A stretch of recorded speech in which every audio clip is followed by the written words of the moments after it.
Very good morning, students. Today we are going to study poem number 7, Animals by Walt Whitman. Now, Walt Whitman in this poem has stated that he wants to live with animals. He doesn't want to live with human beings. And he gives his reasons for doing so. He says, I think I could turn and live with animals. They are so placid and self contained. I stand and look at them long and long.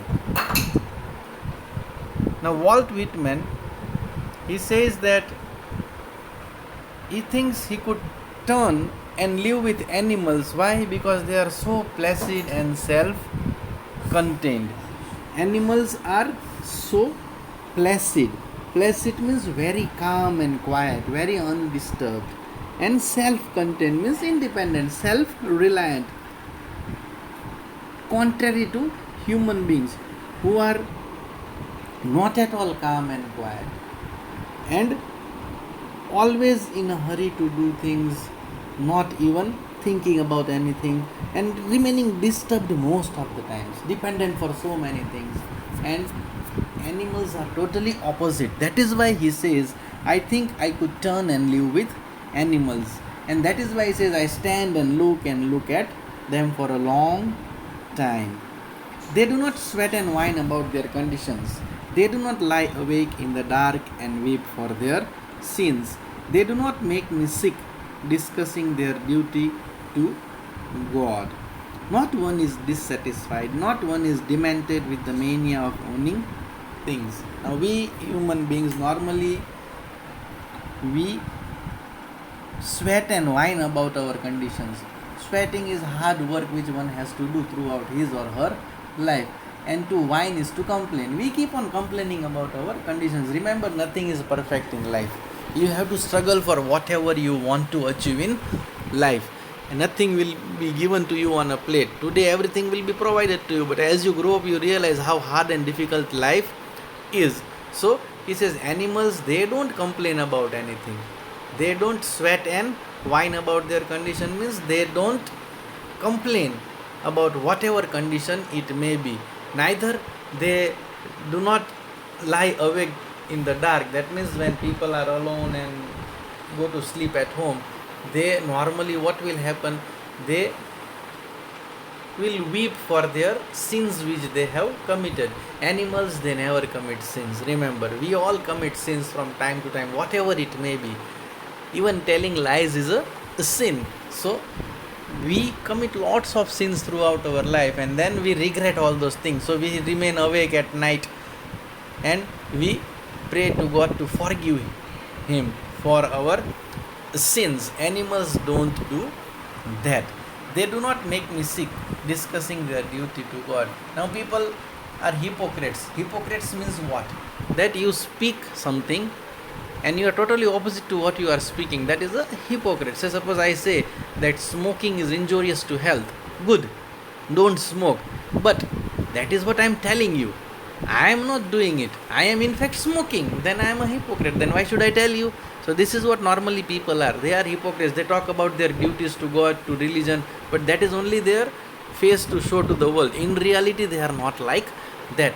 And this makes the poet sick of all these things. And animals are not so. Not one of them is dissatisfied. Neither a single one of them is having a mania of owning things. Having a mania means what? Having a mania is obsessed with owning things. Not one is having a mania to own things. This is what animals are. And he says that animals, not one kneels to another nor to his kind that lived thousands of years ago. The animals, they don't want to own something. They don't have an obsession to own things. And he says that no animals kneels to another animal, not even to their unknown ancestors who lived thousands of years ago. Whereas human beings, those who come into power in olden times, they used to build their own temples. and forcefully made people to kneel down to worship to them, thinking that they were gods. This is what old generation of people were, those who lived in BC. And that is basically a human trait. Today also, you see the dictators of our time, how they ruled over people. They put fear in their minds. But contrary to human beings, the animals, they are not so. They never have knelt down to anybody of their kind that lived 1,000 of years ago.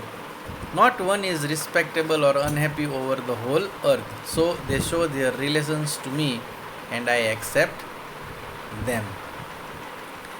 Further, he says that neither of them is respectable nor is unhappy. Nobody is respectable or unhappy over the whole earth. All animals are living their own life and they are happy with their life. There is no such thing as respect for anybody. Everybody is same over there. So they show their relations to me and I accept them. They bring me tokens of myself.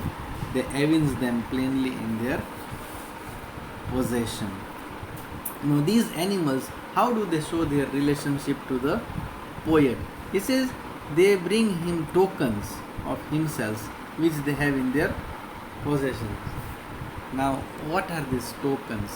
He says that he must have some things which might have been misplaced by him somewhere, and those things they bring and give it to him.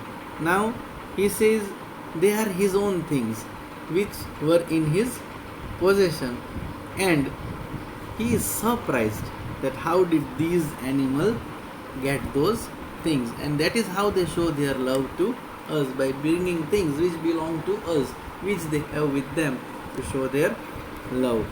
I wonder where they get these tokens. Did I pass that way huge times ago and negligently drop them? He thinks that he is surprised also to see how he got those,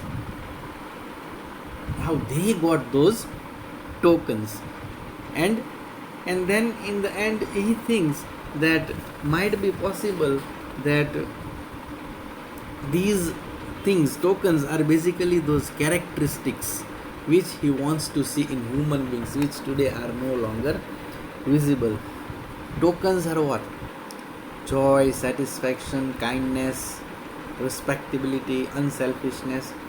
Instead, human beings today have become completely opposite of it. They are greedy, selfish. There is a desire and obsession to want each and everything. Animals are not so. Tokens are those virtues which they have. And the poet says that he wonders where they got these virtues from. And he says, did we pass them long time back?